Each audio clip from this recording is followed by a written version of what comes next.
नमस्कार। आज की हमारी कहानी दहेज की एक सत्य घटना पर आधारित है। आशा है आपको हमारी कहानी पसंद आएगी। साल 2015 की वो शाम, गर्मी से बुरा हाल, कूलर की हवा में बैठा हर रोज़ की तरह मैं टीवी को देख रहा था। टीवी तो क्या, डिब्बा था डिब्बा। एलईडी तो हमने रमेश की शादी में समधी सा को गिफ्ट में दे दिया था। बस तब से हम इसी से काम चला रहे हैं। हालांकि जब हमें ये हमारे ससुराल से गिफ्ट में मिला था तब यह किसी एलईडी से कम नहीं था। तभी मोबाइल की घंटी बजती है। रमेश के ससुराल से फ़ोन आया था। हम गीता को नहीं भेजेंगे। गीता मेरी बहू, सामने से आवाज़ आई। कोई बात नहीं, बच्चों की छुट्टियां अभी और चल रही हैं, कुछ दिन और रहने दो। मैंने कहा, हम उसे अब कभी नहीं भेजेंगे। समधी जी ने कहा, क्यों, क्या हो गया?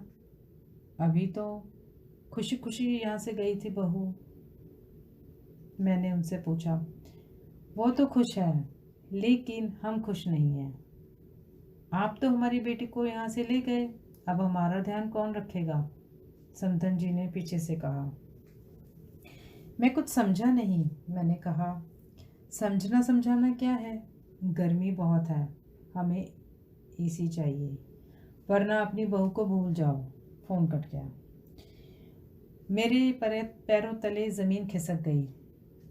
मुझे कुछ समझ नहीं आ रहा था कि मैं क्या करूं। हालांकि मुझे इतना ज़रूर पता था कि जिस चीज़ की वो मांग कर रहे हैं वो दहेज था। मैंने रमेश को आवाज़ लगाई। बहू के साथ तुम्हारा कुछ झगड़ा हुआ था क्या? मैंने पूछा।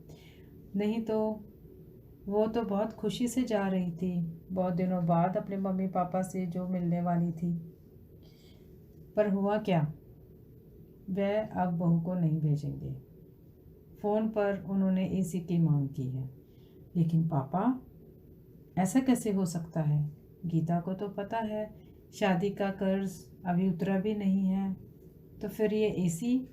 रमेश ने गीता को कसूरवार ठहराया। बातचीत अब कौतूहल का विषय बनती जा रही थी।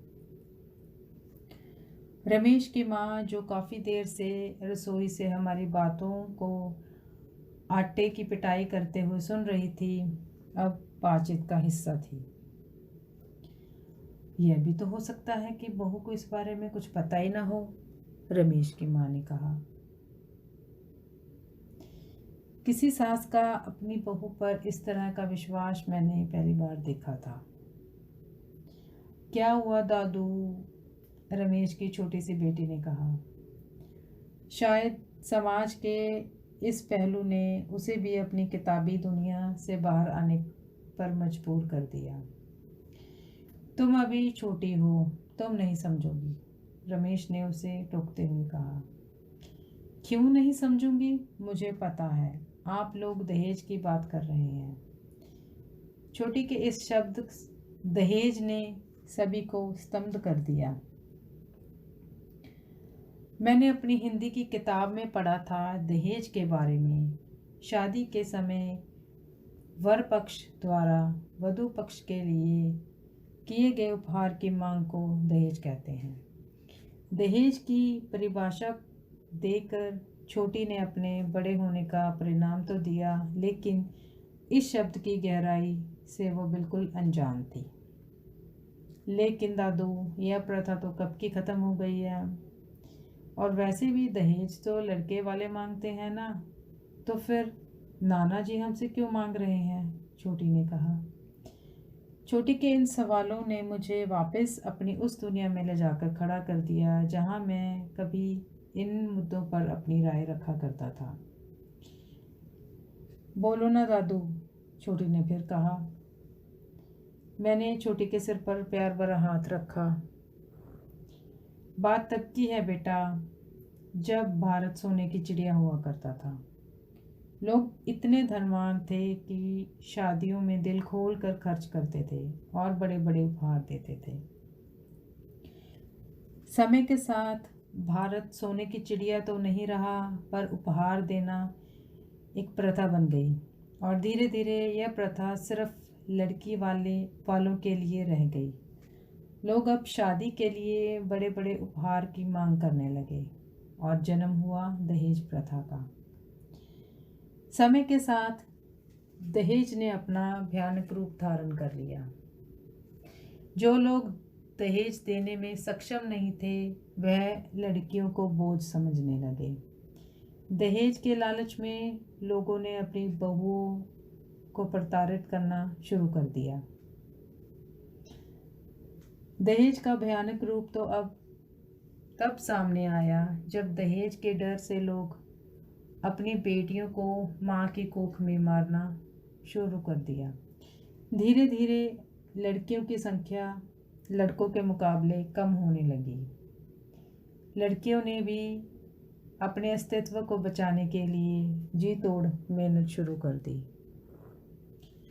अब लड़कियां हर क्षेत्र में लड़कों के कंधों से कंधे मिलाकर चल रही थी, लेकिन लड़कियों की संख्या में हुई वो कमी आज भी है और इसलिए शादी के लिए आज लड़की वालों की तरफ से पैसों और उपहार की मांग की जाने लगी है।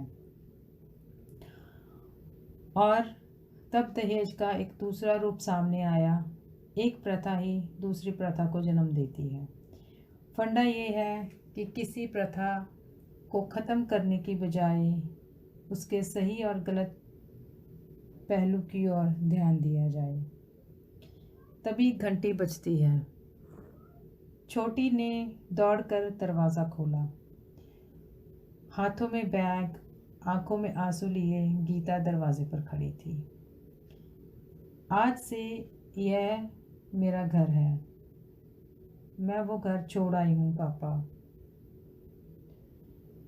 जो मेरा सौदा करे वो मेरे माता पिता नहीं हो सकते, गीता ने रमेश की तरफ देखते हुए कहा। रमेश की आंखें भर आई। उसने दौड़कर गीता को गले से लगा लिया। आज फिर एक बेटी ने परिवार को बिखरने से बचा लिया था। नारी के अटूट प्रेम का बेजोड़ उदाहरण आज मेरे सामने था। मैंने अपने हाथ पर प्यार भरा एक हाथ महसूस किया। दो प्यार भरी आंखें गली के नुक्कड़ तक घूम आने का निमंत्रण दे रही थी। रमेश की माँ और मैं बुढ़ापे के इस सफ़र में मोहब्बत का हाथ थामे आज थोड़ा दूर निकल गए थे, ताकि शाम के खाने में प्यार का थोड़ा तड़का लग सके। आपको हमारी कहानी कैसी लगी